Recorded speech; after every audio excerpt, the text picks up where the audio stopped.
Well, welcome back, everybody, to episode 3 of our Cummins swap going on. What we're trying to do today and for the next couple of days is just kind of strip down the engine and get it down to a paintable condition. So what you're going to see me do is to pull off, this one has a air compressor with a power steering pump on the back end of the air compressor. I'm going to pull the Bendix air compressor off, and I'm going to pull off the power steering pump. Also, we're going to start working on pulling off the exhaust manifold, and that in order to keep, well, I should say minimize your chances of breaking off those studs inside the head. The way that you do this is you take several days, and each day you put a little bit more penetrating oil on it. You move it both ways and give it a little bit of stress both ways. That starts working that stuff through there, and take your time on it, and you can come out of this thing fairly easy. Now this one, these dudes are really rusted in there, and so it might take a couple of days before I even try to apply some heat. You should be able to get them out without any heat, but I may have to eventually put some heat on it. But right now, I want to give you a spot from Mike Fuchs. Mike Fuchs is the technical advisor that I have right here. Mike has a line of swap hardware that you might be interested in. We're going to get with Mike and hopefully put a link down in here that you'll be able to get a hold of Mike and be able to buy some of his equipment that he makes for you. But right now, let's go over and take some advice from Mike, and I want to show you. It has to do with that flex plate. Okay, well, here's the flex plate that we got. And this flex plate is set up for just about any kind of transmission. You can see all the holes that you have in it. Standard for the Cummins in the center, but the flex plate out here. Now, what Mike wants you to do is he wants you to count these splines out here. And you should have 141 of those dudes right there. All right? Right there. 141 of those. Now, there are some guys that are supplying these flex plates where they're going to have 140, they're going to have 139, and sometimes they just do that. Now, those will work, but they are also going to eventually strip out. So it has to be 141. So when you get your flex plate and you're getting ready to put this on so that you can use your starter off of your Ford, 141, make sure there's 141 spines on your flex plate. Oh, and did I tell you I make great coffee? Well, had to get this thing going pretty fast for you so you can see what all I had to take off this engine. So first the alternator, you saw it leave, and then the air conditioning compressor has just got taken off. This support bracket right here, I believe it is part of the industrial setup for this engine. Remembering that this engine came off of a F800, it's kind of a cab over Ford, and that's a street sweeper is what it was. So it has some hookups on it that are Ford and some of them that are Cummins. There's not a doggone thing on here that's Dodge though. Hello. So we've got the bottom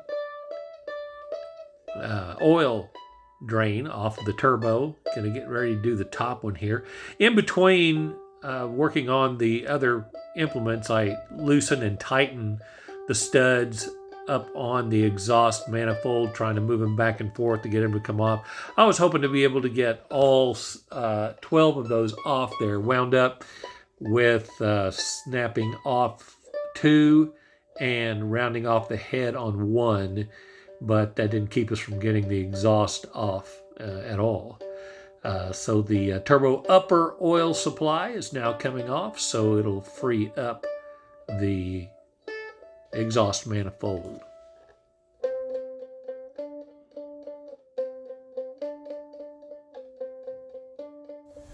Okay, we're pretty good at getting this exhaust manifold out. Broke 2 bolts off. Gonna have to tap those out. But we also got one that rounded off the head, and so I'm cutting that off, and we shall have that thing off here in just a second. Here's what it looks like. So I've cut that down, and now I'm going to grind that off. Should be able to get it off of there here momentarily.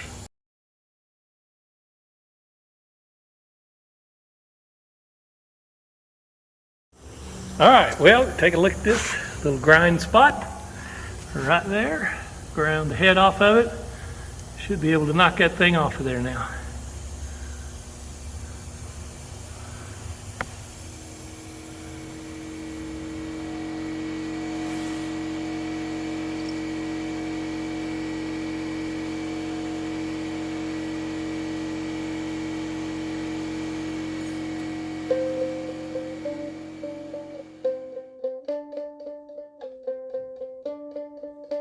So now we're going to start going over to the driver's side now. We've got a compressor to get rid of, and we're going to get that P pump off. Although we're not going to be able to get the P pump off today because I didn't have the gear puller in yet. Got it on order, but hadn't got it in yet. So we're going to leave it hanging there at the very end. But we're going to quickly take care of this air compressor. You can see I have to get down on my knees a lot. You know, part of this adventure that I'm doing here with this Cummins is kind of showing you guys you don't have a very fancy shop to be able to do all this. Just a good set of tools. There it goes, it's gone. Just good set of tools, and maybe Harbor Freight just a couple of minutes away where you can go get something cheap real quick to finish up the job. I did once today. But nevertheless, I'm just sitting there on a bucket and pulling this thing apart. And once we get all the pieces off of it, we'll start cleaning up the sides, and we'll start painting it the colors that we wanted to color this. I'm not announcing what colors I'm going to do it because it's going to be kind of a surprise for you guys at Motorheads. But when I start painting it, you'll be going, huh? Because after all, when I ordered the paint, the guys went, really?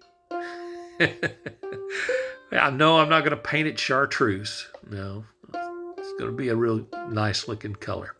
Wanted to mention real quick, you see those little wads of material I'm putting in those holes? Those orifices right there go directly into the rotary area.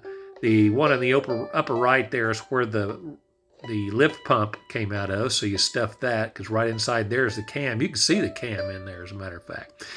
The one that's below it and to the left right there is where the drain tube for the air compressor went in.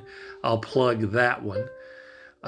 You also see up in the upper right, you see a little yellow tag up there, and that yellow tag up there I've got marked as plug. Here in a minute I'm going to have to take it down because it got in the way of the last nut that's holding the P-pump up to the housing.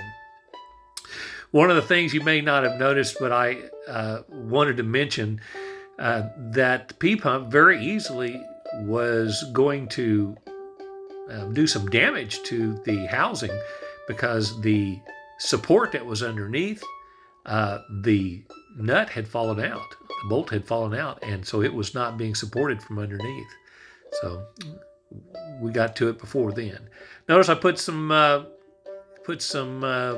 material on top of the lines where they connect onto the P-pump. When you're dealing with the fuel into this thing, remember your clearances are very, very tight.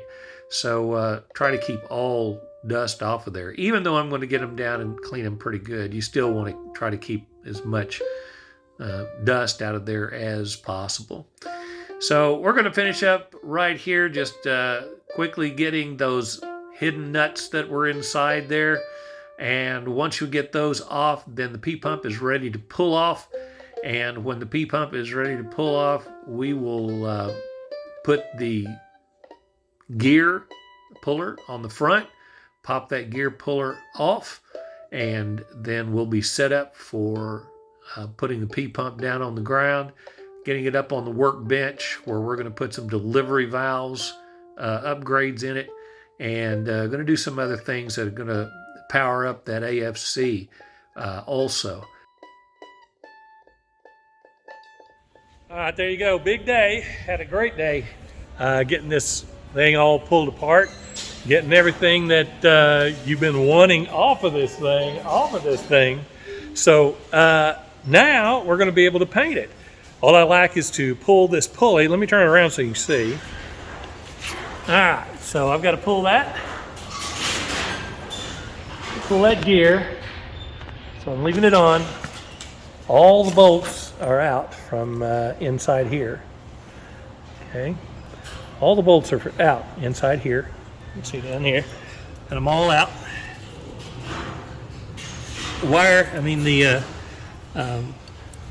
The oil connections are all down. All we like in pulling that P-pump is one silly thing, and that's pulling that gear, and then it'll drop out in my hands. And you know what that means? It means next week all I have to do is put it on the bench, because I'll be doing that P-pump come up next week. Doing the P-pump, and we'll be doing the injectors coming up in next week or so. All right, let's take a look at the stuff we got off. This stuff is going up for sale right here. This Bendix compressor, it's in good shape, still working good. And if you're wanting to know, it's a TrueFlow 550. It's a Ford item, of course. And look at this, man, this lift pump, it's like it's new. It's like it's new. We'll be modifying that next week too. And everything else up here you see, we're going to be modifying and doing all the good things that you see all over the Cummins group on Facebook. All that's coming up. Hey, episode 3 is in the books. Thanks for joining me here, Pop's 3-Bird Report. Go Cummins.